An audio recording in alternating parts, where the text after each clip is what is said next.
Right now, ladies and gentlemen, here's one of my favorite guys. I love watching this man work. He's different. He's going to be on TV real soon. Ladies and gentlemen, please show your love for Mr. Jason Pickar. Give it up for Jason Pickar. Yes. How's it going? Everyone doing all right?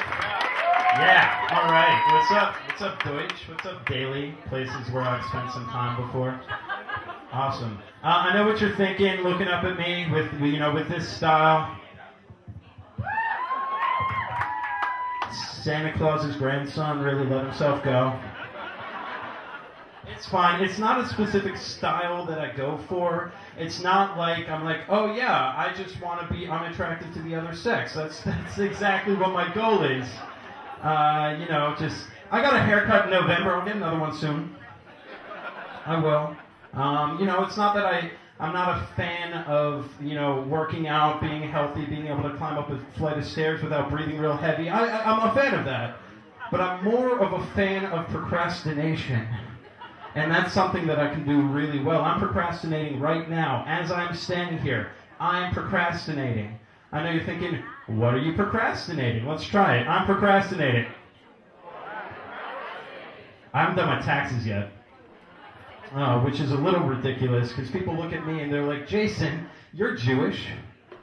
You're supposed to be good with money. You're supposed to be good with numbers. And that's ridiculous. That's offensive. We're here for multicultural stuff. And we can all agree that there's not just one type of Jew, right? Like, let's make that clear. There's not just one type. There are two types of Jews. I want to make sure that we clear this up right now. All right, now, there are money Jews, which we talked about. And there are funny Jews. Two completely different things. Jews who love cash and Jews who love hash. Jews who deal with shekels and Jews who deal with heckles. You know how it is. Two just very different parallel paths of Jew. And it's the dream of every money Jew to be able to, the dream of every funny Jew to be able to lift himself up and become so popular and so funny that he no longer has to be funny and he can just rake in the money. And I know all of you know this, you may not be aware of it. The ultimate funny to money Jew, of course, Adam Sandler, right? That dude used to be hilarious in the 90s. Did any of you see Grown Ups 2? That was a money Jew call right there. That was a money Jew call. It's ridiculous, though, because the sad thing is I don't even do my own taxes. Louis Rubenstein does my taxes. He's a money Jew. So it's not like I'm procrastinating doing my taxes. I'm procrastinating doing a worksheet. He has a worksheet that he has me fill out. That's something that I should have learned how to do in elementary school. But I put it off until adulthood, obviously. I was procrastinating on Saturday. I had like a 5-hour chunk. I could have been doing that worksheet instead. I went to the mall. I bought these shoes. I thought they fit the shirt quite nicely. And the thing I love about the mall, while I'm procrastinating, I can get like little bites of people's lives. Just like little itty-bitty, like wonderful moments in people's lives. For example, I was walking by the Target, and this group of 6 11-year-old girls passes right by me, right? And they had the greatest conversation I've heard in a long time. Because one of the girls was looking at her cell phone, and she was like, he said he's going to the movie with friends. With friends? With friends? Why would he specify with friends? And her friends were like, oh, he doesn't deserve you. You don't need him. I don't know. I'm just throwing something out there. These kids were like 11, maybe 12. I'm just saying, maybe I'm seeing the movie with friends. Right? Maybe that's something 11-year-olds do. They go to see movies with friends and then they tell their fake girlfriend, why is he even texting her? Why does he have a girlfriend? They're 11. I don't understand.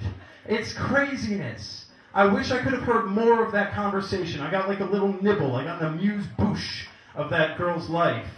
I wish I could have gotten like a full meal, but unfortunately, when you look like me, you're not allowed to follow around a group of 6 11-year-old girls. For some reason, right? That's some Predator shit right there. Not the Arnold Schwarzenegger kind. The My Rabbi kind. Bit of an inside joke, my rabbi was caught on To Catch a Predator. Seriously, that is a true story. You can look that up. Yeah, true. All right, now we're very limited on time. So what I'm going to do is I'm going to close this out with a song I wrote last week. I saw that someone from BuzzFeed was going to be performing, so I figured, you know what?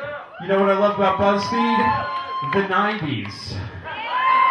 So, hit the track. I'm going to do a song about the 90s over a beat from the 90s. But remember, I wrote this. Can you hear me? We good? I wrote this last week, so please be nice to me. Okay? Back in 99, a whole millennium ago, fitted baseball hat on backwards, I love Fred Durst's flow. Ramen nookie with cookie, yet he stuck it where it's painful. Way after the Zubaz knew no one rocking a Kangol. Pulled my hair down the middle, end of the day it was too juice rose. Got all my tracks off Napster, the internet was too slow comparatively. For narrative reasons, I was in the 10th grade. My first improv troupe was made, but that would never get me laid. It wasn't happening for one time, mock trial champion. Listened to Loveline every night, and a couple times I called in. MTV made the culture still, way before it fell. I voted for videos for costing a show on TRL. Bum Bum song, Eminem, they made me laughing with joy. On .com, helping them beat out the Backstreet Boys. The Matrix was amazing, there's no spoon, my favorite line, just a schlub in the suburbs. That was me in 1999. Hot, right? Hot. You want to hear hot? Jim LaVewitt, Nikki Cox, Cena, and of course Britney. I found Pam Anderson, taking it in if you are all with me. South Park, The Simpsons, Family Guy broke in with Kool-Aid. Last year or 1900s, that's my back in the day, yeah. That's my back in the day. 1999, yeah, that year was okay. Alright, we can cut the song, and apparently I still have some time, so we'll still... You can give me an applause for that. I'm alright with that.